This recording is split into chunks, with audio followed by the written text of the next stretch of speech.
ఒక శివుడి ఆలయంలో దర్గా ఎందుకుంది?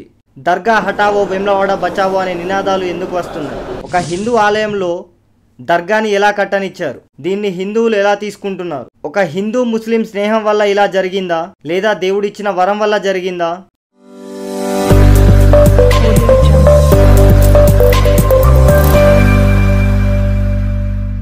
నిజంగా ఒక శివుడి ఆలయంలో ముస్లిం మతానికి చెందిన దర్గా ఎందుకుంది? ఆ దర్గా ఎందుకుంది తెలుసుకోవాలంటే ఈ టెంపుల్ చరిత్ర గురించి మనం తెలుసుకోవాలి. అసలు ఈ టెంపుల్ ఎక్కడుంది? ఈ టెంపుల్ రాజన్న సిరిసిల్ల జిల్లా తెలంగాణలో ఉంది. కరీంనగర్ నుండి ఒక 30 కిలోమీటర్ల దూరంలో ఈ టెంపుల్ అయితే ఉంటుంది. ఈ టెంపుల్ని దక్షిణ కాశీ అని కూడా అంటారు. ఈ టెంపుల్ అసలు పేరు వచ్చేసి శ్రీ రాజరాజేశ్వర దేవాలయం. వేములవాడ అనే సిటీలో ఈ టెంపుల్ ఉంటుంది. ఒకప్పటి చాణక్యుల రాజధాని. అయితే వేములవాడలోని ఈ టెంపుల్కి మీరు ఎప్పుడైనా వెళ్ళి ఉంటే మీకు ఖచ్చితంగా తెలుస్తుంది. ఆలయ ప్రాంగణంలోనే గర్భగుడికి ఎదురుగా సరిగ్గా రైట్ కార్నర్లో ఈ దర్గా అయితే ఉంటుంది. యాక్చువల్గా ఈ దర్గా వెనకాల, దీన్ని కట్టడం వెనకాల చాలా థీరీస్, డిఫరెంట్ స్టోరీస్ అయితే, రూమర్స్ అయితే ఉన్నాయి. కానీ దాంట్లో ఏవి నిజం, వేటిని మనం నమ్మాలి, ఏం తెలుసుకోవాలి? ఒక శివుడి ఆలయంలో దర్గా ఉందని హిందువులు ముస్లింలు కలిసి ఉంటున్నాం అనుకోవాలా, లేదా దౌర్జన్యం చేసి ఆ దర్గాని కట్టారా అనే విషయాలు మనం ఇప్పుడు తెలుసుకుందాం. ఈ టెంపుల్ మీద చాలా స్టోరీస్ ఉన్నాయి, కానీ హిస్టరీ చూసుకుంటే 2 థీరీస్ ఉన్నాయి. ఆ 2 థీరీస్ ఏంటో నేను ఇప్పుడు చెప్పబోతున్నాను. అందులో మొదటిది, యాక్చువల్గా ఈ దర్గా పేరు హజరత్ బాబా కాజా దర్గా. యాక్చువల్గా ఇది ఒక దర్గా కాదు, ఒక సమాధి.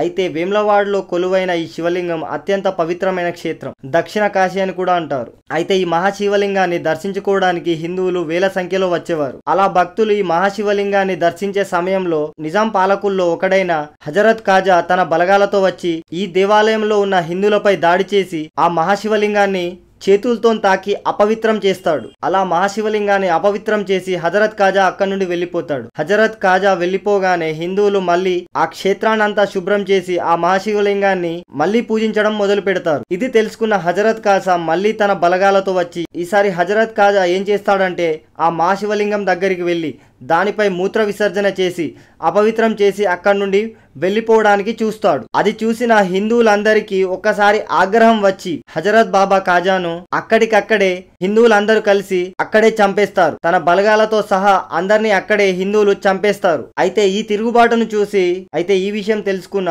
నిజాం పాలకులందరూ అక్కడికి చేరుకొని హిందువులందరినీ కొట్టి హింసించి చాలా దుర్మార్గంగా హిందువులపై దాడి చేసి హజరత్ కాజా బాడీని అక్కడే గర్భగుడికి పక్కన పాతిపెట్టి అక్కడే మసీదు లాగా ఈ దర్గాని ఏర్పాటు చేశారు. దర్గాని ఏర్పాటు చేయడమే కాదు, ఇప్పటి నుండి హిందూ అనేవాడు ఎవరైనా సరే ఈ ఆలయం లోపలికి రాగానే ముందుగా ఈ దర్గాని దర్శించుకొని దాని తర్వాతే ఆ మహాలింగాన్ని దర్శించుకోవడానికి వెళ్ళాలని చెప్పి ఒక నియమాన్ని అయితే పెడతారు. సో అలా నిజాం పాలకులు ఆ దర్గాని కట్టి ఆ ఆలయంలో ఇప్పటికీ ఆ దర్గా అలానే ఉంది. అదే నియమాన్ని ఇప్పుడు కూడా హిందువులు పాటించి ముందుగా ఆ ఆలయంకి వెళ్ళిన భక్తులందరూ కోడే మొక్కులు అయిపోయిన తర్వాత దర్గాని దర్శించిన తర్వాతే ఆలయంలోని గర్భగుడిలోకి మహాశివలింగాన్ని దర్శించుకోవడానికి వెళ్తారు. సో నిజంగా ఇలాంటి పని చేసే అక్కడ దర్గాని కట్టారంటారా? దీనిపైనే రెండవ థీరీ కూడా ఉంది. ఆ థీరీ ఏంటంటే వేములవాడ చరిత్ర అని చెప్పి ఒక బుక్ ఉంటుంది. దాన్ని బిఎస్ శాస్త్రి గారు రాశారు. ఆ బుక్ లో శాస్త్రాల గురించి, ఈ దర్గా చరిత్ర గురించి పూర్తిగా ఉంటుంది. సో బిఎస్ శాస్త్రి గారు రాసిన వేములవాడ చరిత్ర ప్రకారం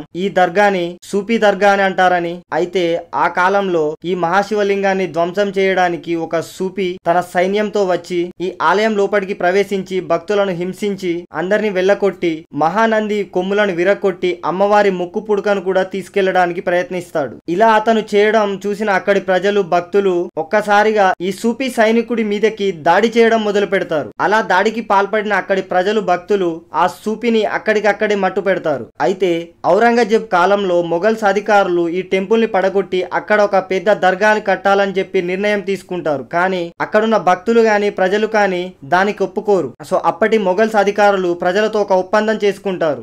ఆ టెంపుల్ని పడగొట్టపోమని, ఆ టెంపుల్లోనే ఒక సైడ్కి ఒక దర్గా లాంటి మసీదుని ఏర్పాటు చేసి దాన్ని కూడా దర్శించుకోవాలని చెప్పి హిందువులకు ఒక సరికొత్త నియమాన్ని తెచ్చి పెడతారు. సో చేసేదేం లేక ఒప్పుకుంటే దర్గానైనా కట్టనివ్వాలి, లేదా గుడినైనా కూల్చనివ్వాలి. సో రెండిట్లో హిందువులు వేరే గత్యంతరం లేక ఆ దర్గాని కట్టడానికి, ఆ ఒప్పందానికి సరే అంటారు. నిజానికి ఈ దర్గా మీద ఇంకో స్టోరీ కూడా ఉంది.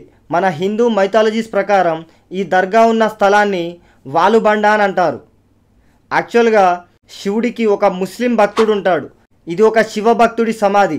ఆ సమాధిని అక్కడ నిర్మించడానికి అతనే శ్రీ రాజరాజేశ్వర స్వామి నుండి వరాన్ని పొందాడని ఇంకో కథనం ఉంది. అందుకే ఆ దర్గా ఇంకా అక్కడే ఉంది. కొందరు హిందువులు మరికొందరు వ్యక్తులు కలిసి దర్గా హటావో వేములవాడ బచావో అని చెప్పి నినాదాలు, కొన్ని గొడవలు అల్లర్లు కూడా జరిగాయి. వీటన్నిటిలో నిజమైంది ఏదో ఎవరికి తెలియదు. కానీ ఇప్పటికీ ఆ దర్గా అలాగే ఉంది. హిందువులు ఇప్పటికీ ఆ టెంపుల్కు వెళ్ళిన ఆ దర్గాను దర్శించాకే గర్భగుడి లోపలికి వెళ్తారు. సో దీంట్లో ఏది నిజమో ఏది అబద్ధమో ఎవరికి తెలియదు. కానీ మన పురాణాలు, మన హిస్టరీ చెప్పేదైతే ఇది విన్నాక మీకేమనిపిస్తుంది? నిజంగా ఒక శివాలయంలో దర్గా ఉండొచ్చా, లేదా ఆ దర్గాను అక్కడి నుండి తొలగించాలా? సో దీనిపై మీ ఒపీనియన్ ఏంటనేది కామెంట్ చేయండి. కంటెంట్ నచ్చితే వీడియో లైక్ చేసి మన ఛానల్ని సబ్స్క్రైబ్ చేయడం మర్చిపోకండి.